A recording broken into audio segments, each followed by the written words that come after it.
Hi, hello everyone. Welcome to Law Excellence Daily Hindu News Analysis. Today we'll be discussing some important articles that appeared on 6th June 2020. And before starting our discussion, let us look into an announcement. Admissions have started for online live general studies PCM batch, Prelims cum Mains 2021 batch. For any queries, please call to this number 90521 93939, and we have a residential facility too in Hyderabad campus. Okay, today's personality for discussion is TN Session IAS. He's a very popular personality. He is known for his electoral reforms, and he was an Indian civil servant who served with the Indian Administrative Service. He entered the service in 1955 into Tamil Nadu cadre. He served in various positions in Tamil Nadu. For example, he started his career as assistant collector in Coimbatore, and he also served as sub-collector in Dindigul. He functioned in various authorities in the Secretariat for Rural Development in Tamil Nadu. In addition to this, he also served with various ministries in central government. He also served as a cabinet secretary in 1989, and after that he was appointed as Chief Election Commissioner of India for the period 1990 and 1996, and he also won Raman Magsaysay Award in 1996. We also discussed one more personality in this week who got this Raman Magsaysay Award. Can you recollect? She is none other than Kiran Bedi. She also got Raman Magsaysay Award.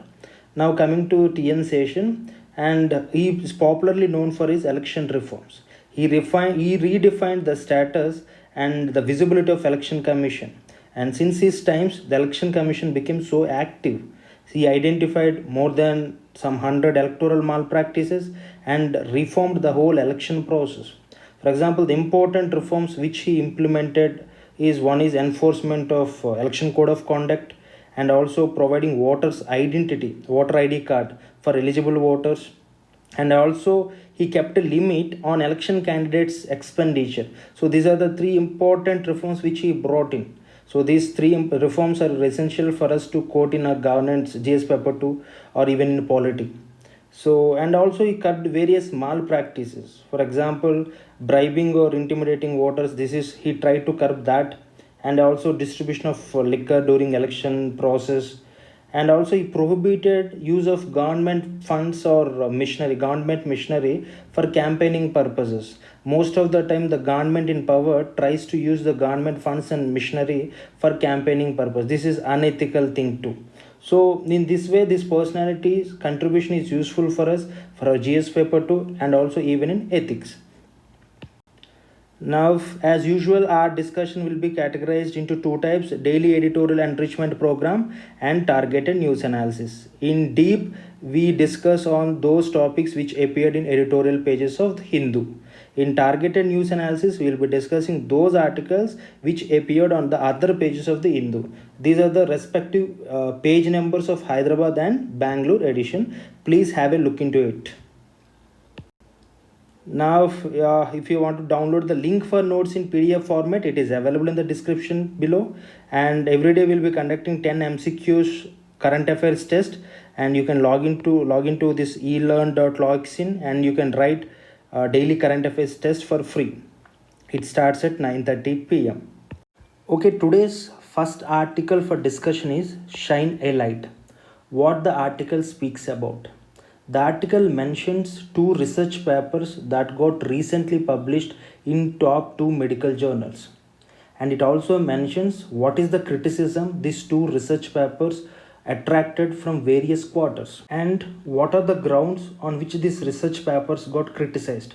These are some important aspects which this article is trying to look into it. Now, this can be asked under GS paper 3 under science and technology related aspects, but also it can be asked under ethics paper 2, medical ethics. Okay, now GS paper 3, science and technology, developments and their applications, development of new technology. This is what the syllabus mapping. What is the issue? Research on the drugs, and the dimension is scientific process to be developed in research. There should be a credible scientific process that has to be adopted by various scientific groups in conducting research.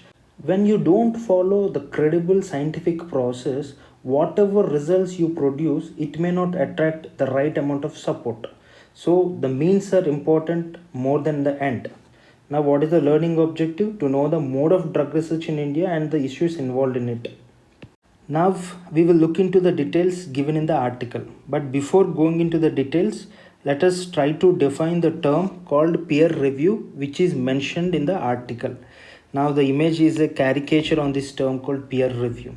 So what is peer review? For example, if a medical scientist have done a research paper, before it gets published, it has to be approved by by people of his profession. So like medical scientist has to approve before it gets published. That is what peer review. Why peer review has to be done?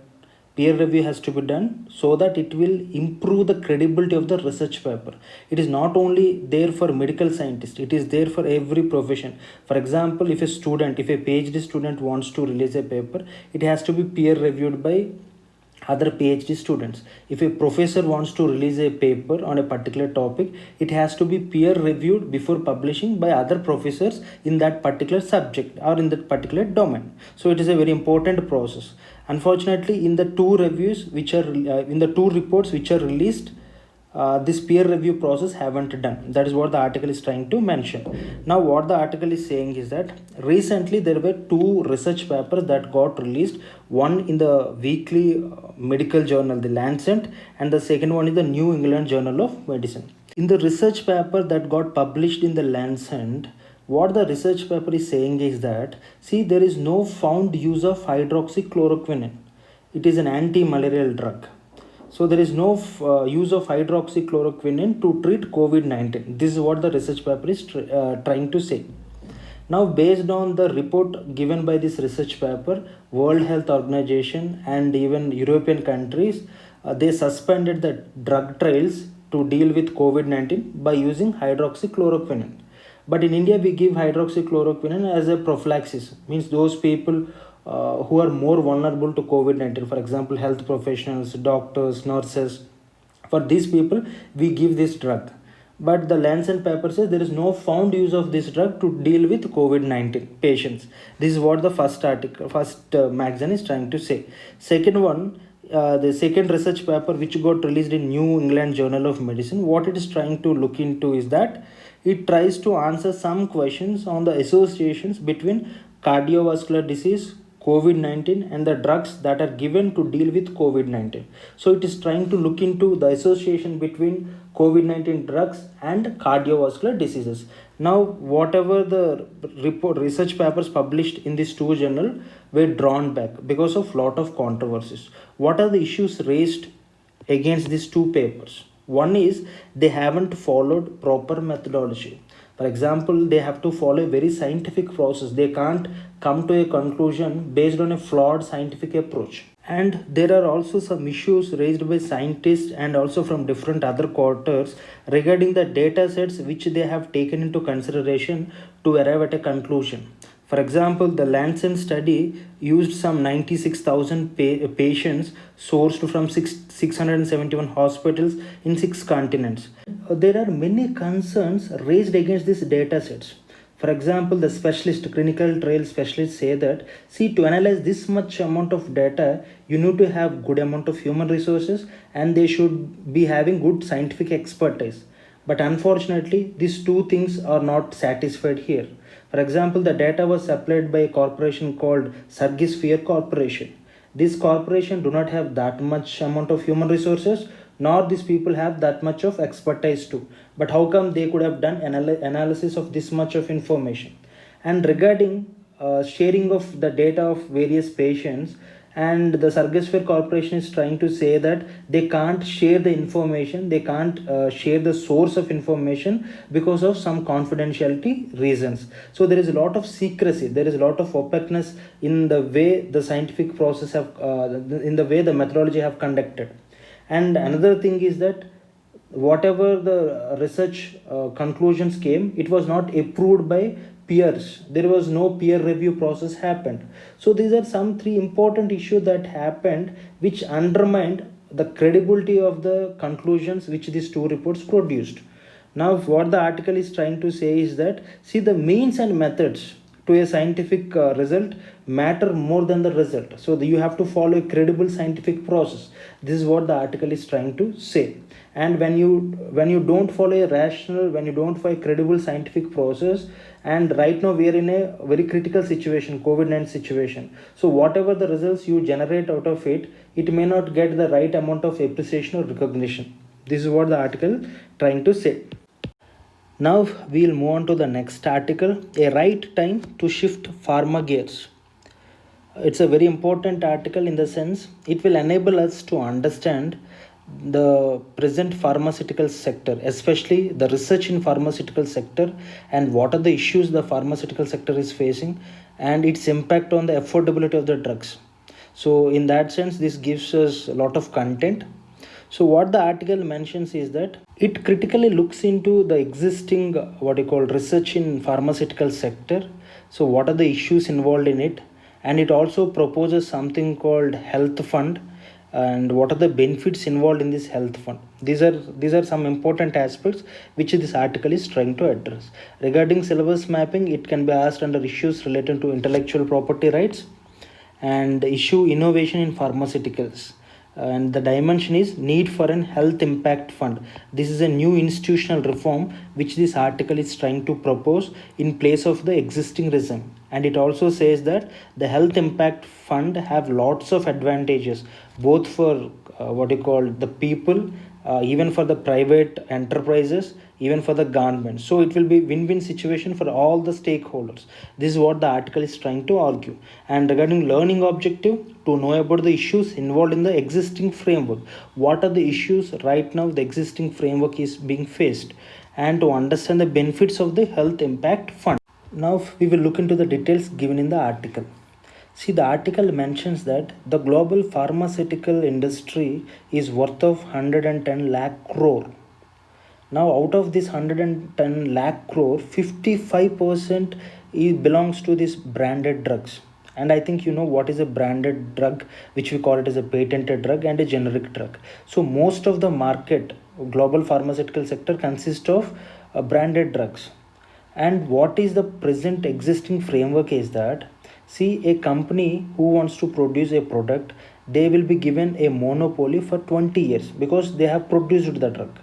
Now they have monopoly for 20 years in through which no other person can produce the drug. And because of this monopoly, they can sell at whatever price they want. Now, because of this existing framework, most of the drugs, especially in US, they're costing huge, so huge. It is almost some 1,000 times more than the production or manufacturing cost of that particular drug. Now, what is the benefit when there is a higher price of the drug? No one will be getting benefit out of it. For example, people can't afford it. So this is one issue the article is trying to mention. And why these pharmaceutical companies have to produce or have to price at that much higher level? They do have their genuine reasons. For example, lot of investments they have to make in R&D, and they have to invest lot in the clinical trial process, and sometimes they might fail in the experimentation stage. So to include all these costs, they are really placing prices so higher. Now because of this existing framework, no one is going to get benefit out of it. Now the article mentions three important issues of the present system. One is neglect of diseases of poor. What is that? See, because of this system, pharmaceutical companies are not interested to invest in those drugs which are needed by the poor countries. For example, in India we have too many population who are facing tuberculosis, malaria, but here people can't afford that much of costly drugs. So now pharmaceutical companies are not investing in these non-communicable diseases. Now what happens if no one invests in non-communicable diseases? Then how people can afford drugs, and how they can deal with these diseases? And most people in the world are facing non-communicable diseases. That is one issue. And next thing, affordability issue. What is this affordability issue? When you increase the prices above the production cost and manufacturing cost, will that drugs will be affordable? Surely it won't be affordable for many people. So this is one issue. And the third issue, very important issue, is no correlation with therapeutic value. What is this therapeutic value? Now see, a company is producing a drug. Whether the drug can cure the disease, that is called therapeutic value. So now most of the drugs which companies are producing, they have low therapeutic value, and they are not rewarded based on the therapeutic value. They are just producing, and they are having monopoly over the drug, and they are getting huge amount of revenues based on this based on the volume of sales. So this is a third issue with the existing framework. See, when you're producing a drug without any therapeutic value, what is the use of buying that drug? This is one very important issue. Now, what is the solution we have? Now the article says the solution to all these problems is having a health impact fund. Very important thing, maybe we can quote in the exam. So what is this health impact fund? How it works? From where it gets funding? And what are the benefits involved in this health impact fund? The article is mentioning, and we will be looking into these issues. So what is this health impact fund? Now pharmaceutical companies who are producing new drugs, they have to register their new products, new medicines under this health impact fund. Now who are the people contributing to this health impact fund? Countries across the world, based on their capacities in proportion to their national incomes, they have to provide some funding to this health impact fund. Now the products which got registered under health impact fund, they have to be sold at manufacturing cost or less than that. Then obviously pharmaceutical company will be losing their revenues. Now how they have to be compensated? Now under this fund, these pharmaceutical companies will be rewarded based on the therapeutic value of the product which they have produced for 10 years. This is what the new mechanism which the article is trying to say. Now, what are the benefits of this health impact fund? One is that it will facilitate research in non-communicable diseases. How? See, right now, why pharmaceutical companies are not doing research in non-communicable diseases? Because they are not profitable, because they won't get revenues from it. But because of this fund, which will give them adequate amount of rewards if they really produce a drug with good therapeutic value. So obviously it will facilitate and promote research in non-communicable disease, and because of this, most of the people in poor countries like India, they'll be get benefited. The second benefit of health impact fund is that it rewards health outcomes. See, we have discussed that the existing framework, it benefits pharmaceutical company based on the volume of sales. So if they are getting good volume of sales, obviously they'll be getting benefited. But the proposed framework will be rewarding pharmaceutical companies based on the therapeutic value of the drug which they produce. If they have good therapeutic value, obviously they'll be getting good rewards. So just imagine if a pharmaceutical company is benefited based on the therapeutic value, obviously now these people put lot of interest in monitoring how the drug is working, how it is benefiting, what are the health outcomes of it, and what are the health gains of it. And obviously this would lead to a sustainable research and marketing system. That is a very important thing. So this is the second benefit. Now third thing, it encourage businesses. So now how it will encourage business? See, the existing framework provides 20 years patent rights for a pharmaceutical companies. Right? In these 20 years, they have a monopoly over the drugs which they have produced. But there are some provisions under TRIPS like compulsory licensing, which allows countries to manufacture, to produce drugs without the consent of the patent holder. Now, because of these provisions, it is demotivating the pharmaceutical companies to invest in research and development of various pharmaceutical drugs. So now, because of this health impact fund, that issue can be resolved. How? See, under health impact fund, the drugs can't be sold, especially the registered drugs can't be sold beyond the manufacturing cost. So obviously there is no scope for going for a compulsory licensing. So now why countries will intervene? So it reduces the state intervention in research and development. So surely that will encourage business. And the fourth benefit is the gratitude. So how gratitude is a benefit?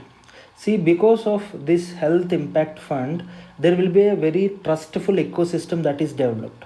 And now pharmaceutical companies, they invest in non-communicable diseases. Now they will try to eradicate various diseases across the world.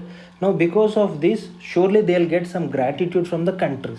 Right now, if you observe, there is lot of suspicion against these pharmaceutical companies. Most of the countries believe that pharmaceutical companies are earning huge profits at the cost of public health.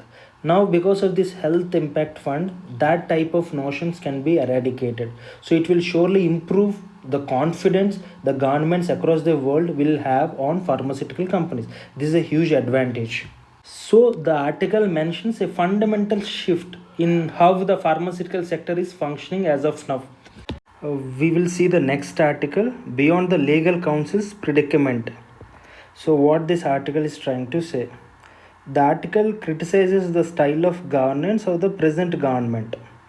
So how the present government is undermining institutions, how it is undermining the autonomy of various institutions, and how the government is not able to take dissent, and how it is blaming media. So it is like a criticism of the present government. Of course, maybe from examination point of view, this much of sharp criticism is not appreciated, but you can understand the functioning of the governance. So that is what in that way it is important. So regarding main syllabus, it is comes under JS paper 2, Indian polity and governance, and functioning of the executive, and important aspects of governance, and issue the style of governance, a critic on the present regime style of governance. So what is the learning objective? To know about the prevalence of the hegemony of the government on various institutions. So this is what the article tries to look into. Now, before going into the details of the article, we will look into a particular position called Solicitor General, because the article mentions about this personality. Okay, and who is this person? This person is the second law officer of the country. Then who is the first law officer? Obviously, he is Attorney General of India. So what is his function? He advises the government in legal matters and also appear on behalf of the government of India in courts. Okay, now we also assist Attorney General. Now it is a statutory post, it's not a constitutional post. For example, Attorney General of India is a constitutional post because Article 76 mentions about that. Okay, but it is a statutory post in that sense. Now we will look into what article is trying to say. See, regarding the migrant issues in the recent times, there was a tussle between government, media on one hand, and Supreme Court on the other hand. Government in the initial days failed to acknowledge the plight of the migrant workers. It rejected various media reports who says there was a lot of migrant workers who were on the roads. Even Supreme Court in the initial days, they agreed to the arguments of the government, and they said to the media, the Supreme Court said to the media, see, when you publish some information, get authentic information from the government of India, because government told whatever the media is publishing, they are based on fake news, they are based on fake reports. So this is what the initial tussle. But later the problem of migrants got increased. Now the Supreme Court took sumo to cognizance. So when the issue was in discussion in the court, Tushar Mehta, the Solicitor General of India, he got outbursted and he called vultures. He called media as vultures. This is what the context. Now what the article is trying to see, you can't see the Tushar Mehta outburst as an isolated situation. It is part of the government mindset. Now government, the way government is functioning, it is also behaving in such a way where it undermines the authority of other institutions, where it undermines the autonomy of other institutions, where it is not able to take the dissent raised by the other institutions, especially the media. So whatever Tushar Mehta said, you can't really blame Tushar Mehta for that, but it is part of the game the whole government is right now playing. This is what the article is trying to say. And after all, Solicitor General of India is a representative of the government of India. So whatever the notions the government have, obviously he is used as an instrument to convey those notions. The article also mentions about something called cultivated mindset of the present government. So what are the traits of this cultivated mindset? The first thing is it has a resenting attitude towards democratic opposition. If anyone opposes, the government can't take. This is part of that cultivated mindset. And also, the government is not at all interested to give answers. It is not at all interested to give explanations of any kind to anyone. This is also one part of this cultivated mindset. And the second broader perspective is it wants to make institutions dysfunctional. For example, if you observe the recent office interference by the government in various offices like Central Vigilance Commission or in the Lokpal, or the dilution of Right to Information Act with regard to Central Information Commission, and its intervention in National Human Rights Commission, and even in the Election Commission. So what is the broad trend that is going on is the government wants to make other institutions dysfunctional. This is one broad thing which is part of this cultivated mindset. The third aspect is it mesmerizes itself. What is this mesmerization mean here? The government nowadays is mesmerizing for its committed and dedicated leadership, and it also mesmerizing about the wisdom the leaders possess. So this is a self mesmerization. This is one issue. And the fourth one is posture of decisiveness. Now the government wants to portray itself as the most decisive government that India ever witnessed. This is also one of the part of this cultivated mindset. And deprive of sources of information, the other factor. Now it doesn't want to share information with anyone. It doesn't want to share information with media. It doesn't want to share information with the public. It doesn't want to share information with any other institution. This is one aspect of this cultivated mindset, because it feels it have the sole authority over that information. And next one, heavy-handed approach. This authoritarian nature to some extent is also one aspect of this cultivated mindset. Of course, the article is a little bit more sharp in criticism. You can dilute to a certain extent to write an answer if a question is asked. Okay. Now we will look into the next article. Ahead of vote for United Nations Security Council seat, India launches campaign brochure. Now this article mentions about India's efforts to mobilize support for its non-permanent seat at United Nations Security Council. So India needs to get 2/3 of the support in United Nations General Assembly to get a non-permanent seat. And India is not satisfying with the 2/3 majority. Now it is trying to get almost as much support as possible. The article also mentions that during this tenure, India wants to emphasize on something called norms. What is this norms? Norms is nothing but new orientation for a reformed multilateral system.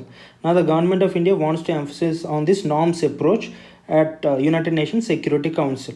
We can see the syllabus mapping. It comes under international relations, important institutions and their mandate, and issue United Nations Security Council seat, and the dimension is hurdles in the process of getting maximum support for seat.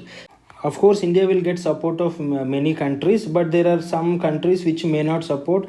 For example, Turkey, Malaysia, and even members of Organization of Islamic Countries. So now India wants to get the support of even these countries too. Now we will see some details given in the article. So the article mentions that India and Afghanistan are the two countries for the non-permanent seat at the United Nations Security Council for this tenure, for 2021-2022 period. And but however, India with its diplomatic and friendly ties convinced Afghanistan, and Afghanistan also in support of the friendly ties with India, it withdrawn from its contestation. Now India during this tenure, it wants to focus on three important things. One is United Nations reforms, to bring various reforms at United Nations, and also to expand United Nations Security Council, and also to raise voice against terrorism. These are some important issues which India wants to focus at this tenure. And it's not the first time India got a non-permanent seat. This is the 8th time India will occupy a non-permanent seat at United Nations Security Council, and the last one is in 2011 and 2012. Now we will look into United Nations Security Council structure. Now United Nations Security Council have 5 permanent members. Who are these 5 permanent members? China, France, UK, Russia, and United States. And it have for 10 non-permanent seats. Now India is part of this 10 non-permanent seats. Okay, and these 5 permanent members have veto power. For example, these are the instances where these members used veto powers. For example, China and Russia have vetoed 4 draft resolutions on Syria since 2011, and the United States have used its veto right 42 times for Israel since 1972. And Palestine has not become a united member, as full membership requires United Nations Security Council approval for that. And also China blocks Taiwan's UN membership for not recognizing Taiwan as a sovereign country because it has its veto power. Now the reform proposals increasing the number of non-permanent members and restricting veto rights. These are the 2 important reforms which most of the countries are striving for. We will see the next article. Close to 28% of Sundarbans damaged in cyclone Amphan. So what the article is trying to say is that the recent cyclone Amphan destroyed almost some 1200 square kilometers of Sundarban area. This is what the article is trying to say. So it can be asked under GS paper 3, disaster and disaster management. Cyclone Amphan is the issue and impact of the cyclone on Sundarbans. So the learning objective is to know about the significance of Sundarbans and the impact of cyclone Amphan on Sundarbans. Now we will look into some economic and ecological importance of Sundarbans. Sundarbans is a part of mangroves. So mangroves have an important feature. They have high salinity. They can tolerate high amounts of salinity, and they can survive tides and even strong wind velocity too. And these are transitional ecosystems. They are a link between terrestrial and marine ecosystems. Now coming to Sundarbans, one of the significant feature of Sundarbans is they act as a bioshield against the cyclone. But see, this is the inherent feature of Sundarbans. But because of this cyclone, Amphan, even Sundarbans got uprooted. So just by this we can imagine what is the intensity of that cyclone. And the second significance of Sundarbans is they protect against coastal erosion and damage. And the third important feature is they act as a carbon sink too. This is also important feature. And they have a habitat uniqueness because of the transitional ecosystem that is present there, which provides for a variety of species like various species of flora and fauna. Now we will move on to the next article. Massive spike in foreign flows into market. Now recently in month of June, we have witnessed a spike in foreign flows, especially foreign portfolio investment. And the article mentions what are the reasons for this spike in foreign flows. One is the rights issued by the Reliance Industry Limited, and the second one is the sale of stake by Kotak Mahindra Bank. These are the two reasons for an increased foreign flows into India in the month of June. Now syllabus mapping, it comes under mains GS paper 3 Indian economy, issues related to mobilization of resources, and issue is foreign portfolio investment, and dimension spike in FPIs. And the learning objective is to know what is foreign portfolio investment and the reasons for the spike in FPI. Now we will see the distinction between FDI and FPI. What is FDI? What is FPI? Now the article is mentioning about FPI. We have seen an increase, a spike in FPI, not in FDI. So what is this FDI? FDI is a long-term investment, and whereas FPI is a short-term investment, it is called as a hot money. It comes because they feel the market is conducive, and they'll go if they feel the market is not so conducive. Now they mostly invest in physical assets, but coming to FPI, they invest in financial assets. They just buy the shares, but they don't invest in the physical assets there. Now what is the intention of FDI? They want to increase enterprise capacity or productivity by changing the management control. But what about FPI? FPI comes with an aim to increase capital availability. That's all. They don't have any broader aims. And there is one advantage of FDI. They might bring technology transfer too. That's why India is always interested in FDI rather than FPI, because FPI is a hot money. You can't anticipate when it will come, when it will go. But FDI is a long term, so it is a stable money in that sense. And also it will bring technological transfer, which is very much important for a developing country like India. More than investment, technology is also important for India. Now FDI flows into the primary market and FPI flows into the secondary market. So this is also a primary difference between FDI and FPI. I think you people know what is the primary market and what is the secondary market too. Entry and exit is relatively difficult because the convertibility is very much less in FDI, but entry and exit is relatively easy with respect to FPI. Now FDI is eligible for profits of the company, and whereas FPI is eligible for capital gain, that is nothing but dividends. Okay, and mostly FDI is not speculative in nature, but FPI is most speculative. That is what the problem with FPI. And the other difference between FDI and FPI is it have a direct impact on employment of labor, and also it have an impact on the wages too. But with regard to FPI, there is no direct impact on employment of labor as well as on wages. Now the last article for today's discussion is draft rules prohibit use of drones for delivery. Very important topic both for prelims as well as mains point of view. So what is a drone? Simply put it, drone in normal layman terminology is nothing but an unmanned aircraft. right? And there are three subsets of unmanned aircraft. The three subsets are remotely piloted aircraft RPA, autonomous aircraft, this is the second type, and the third one is model aircraft. These are the three subsets of this unmanned aircraft systems, which we call it UAS. Okay, and based on the weight also, drones are categorized into nano, micro, small, medium and large. For example, drones which are less than 250 grams, less than or equal to 250 grams, are called as nano drones, and those drones which are between 250 grams to 2 kg, they are called as micro drones, and those drones which are in between 2 kg to 5 kg, they are called as small drones. Okay, now what the article is trying to say.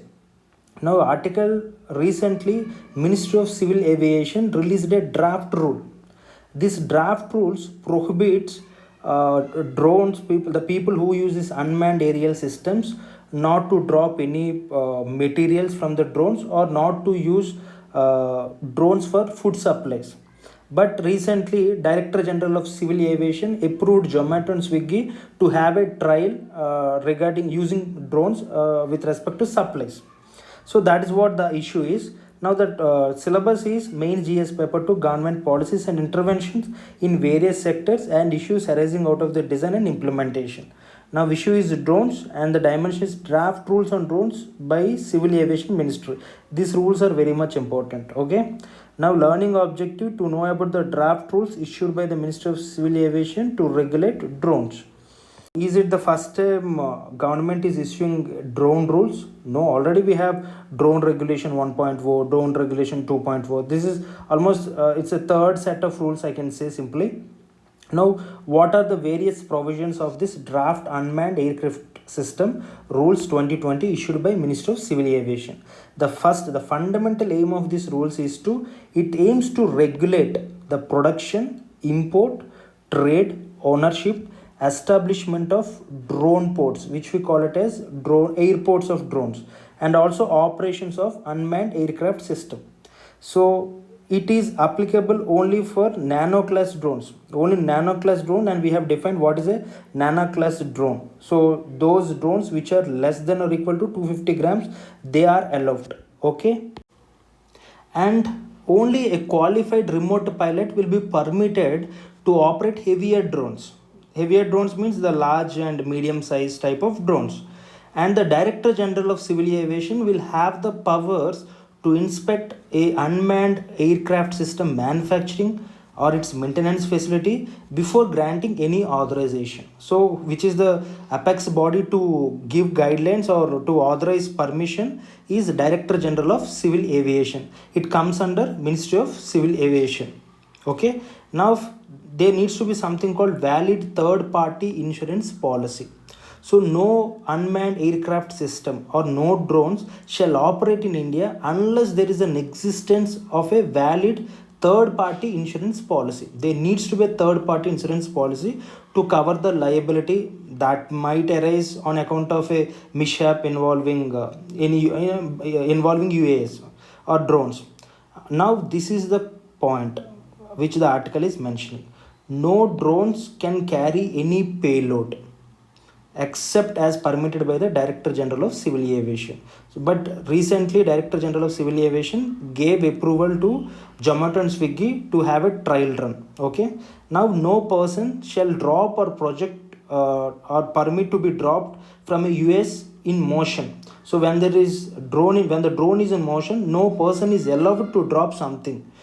If they want to drop, they have to get permission. Okay, and the guidelines has to be given by the Director General of Civil Aviation.